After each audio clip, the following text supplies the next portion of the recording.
здравейте на всички гости и официални лица. Уважаеми господин професор, 3 доклада съм приготвил днес. Започвам с първия за двамата знаменосци. Това, което ще ви представя, са реално съществували личности и в снимки на тях, свързани пряко и косвено с бойния път на четата и с нейния успех, който тя е постигнала. Занимавам се като изследовател, тъй като съм автомобилен инженер и се занимавам с съвсем друга област, като хоби с историята. Имам добър опит по стъпките на бойния път на четата и за 10-та година на живот и здраве с групата Освен благодарен господин Мартинков изпълнявам ролята на Димитър Заралета. Най-голяма прилика от всички четници аз установих с Димитър Заралета и Христо Македонски. Особено това ми стана интересно, че сме родени в един и същи ден, месец по астрологията и нумерологията съвпадаме като житейски път и зоди да го кажем. Това може би предопределя и тази публикация. Кое е много интересно, когато бях в нашия род, това става въпрос за 1868 и прадядо ми и неговия сват, аз сега ще ви ги покажа как изглеждат.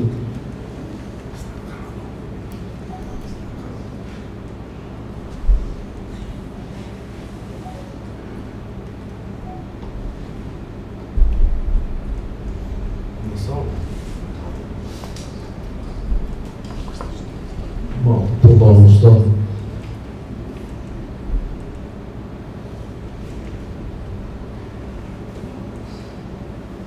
Така, най-ляво от вас виждате Георги Иванов Дончев. Това е моя прадядо, който е бил на военна служба в 23-ти пехотен шипченски поход, като касиер и знаменосец и активен от 1890 до 1915. Живява 62 години. В дясно до него е Стоян Иванов Боринов.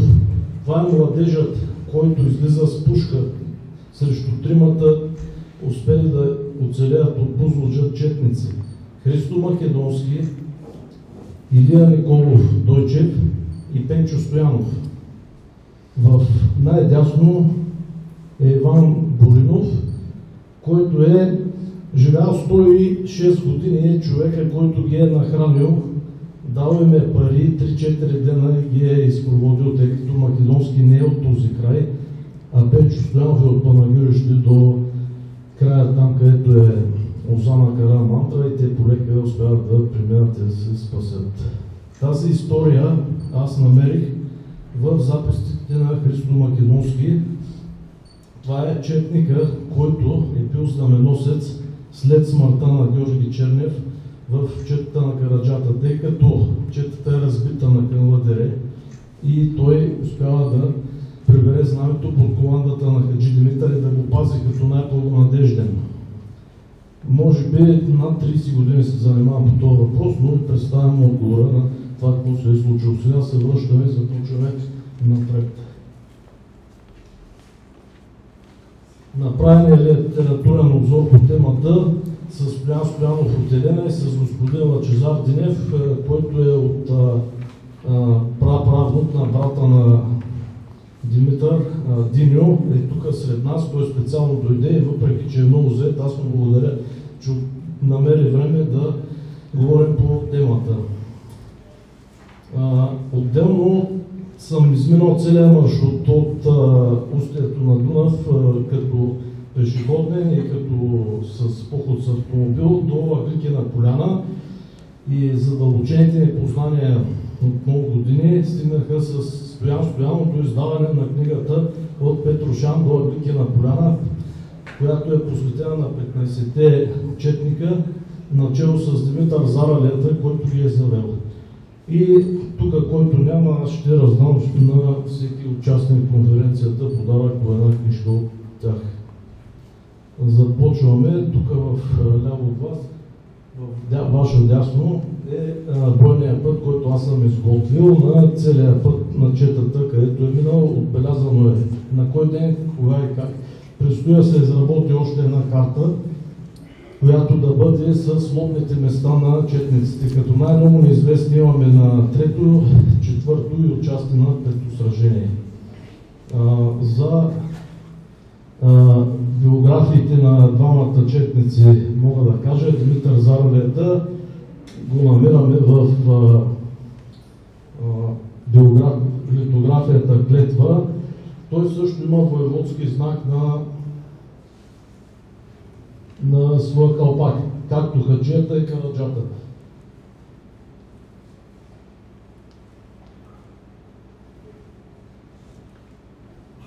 Много.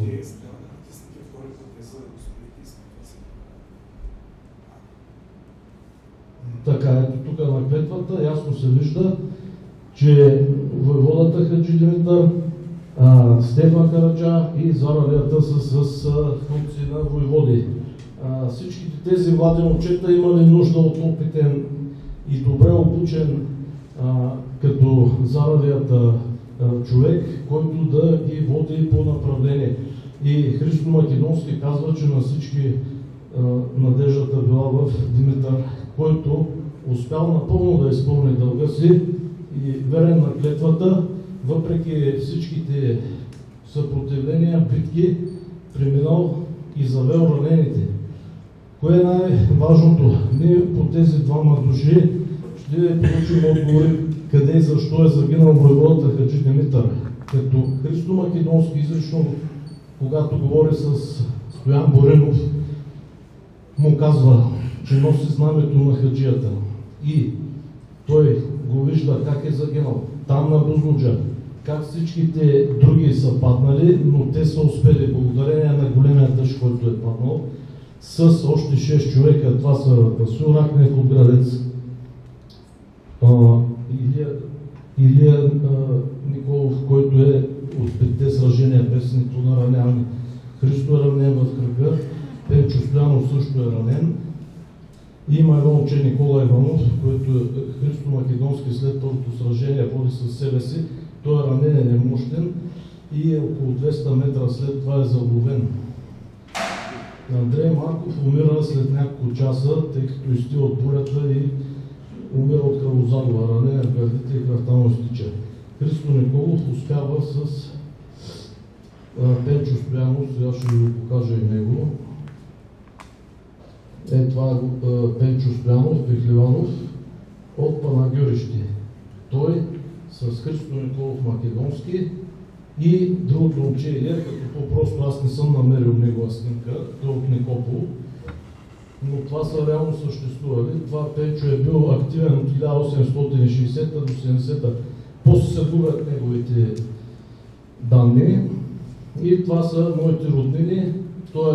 прадядо ми е сват с Стоян Боринов. Иван Боринов, неговия баща, е бил заможник, тримата са ходили на Божий гроб, са хаджии и са били най-богатите хора там в селото, са занимавали с различни видове търговия. Започваме да уточним някои неща. Воеводата Христо Македонски, след като успява благодарение и на други хора от Габровския край, имало и предатели, да успее да достигне някъде около октомври-ноември в Рилския манастир, в Атон и след време да стигне в Румъния. После със знамето на Караджата, за знамената да кажа нещо повече, най-добри представи имаме как точно са изглеждали.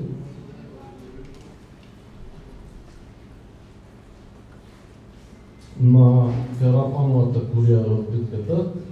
Знамето на хаджията е зелено на цвят, тиглясто и чалпашка. На едната страна пише свобода и смърт, на другата лъв, който тъпче полумесеца. Другото знаме, което е на Стефан Караджа, това е знамето на независимостта. Българският народ в тези години е бил разделен, недоверие и това, което сме лишени, чест, достоинство, вяра, независимост, ние трябва да се приемем като братя. и с оръжие в ръка да се добие свободата.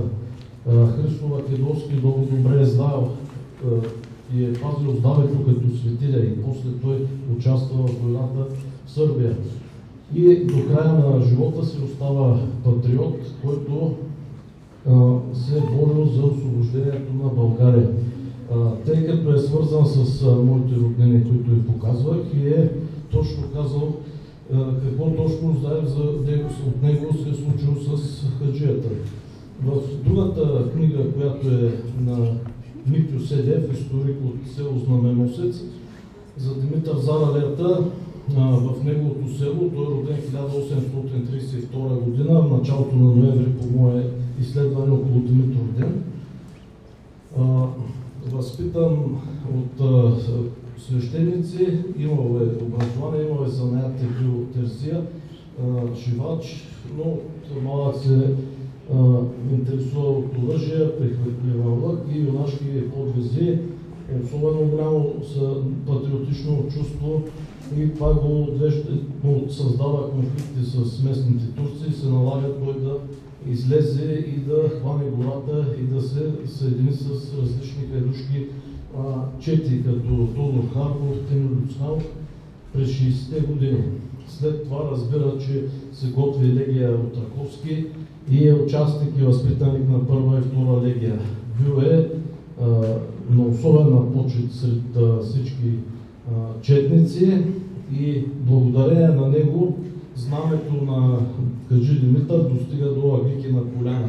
След неговата смърт, която се случва няколко дена, когато те не са попадат в кръмките на една потеря, на още следващия ден групата, която е без него, е преминала до границата на Кичидере, което ще прочетете по-подробно в публикацията и в книжката, която съм изготвил.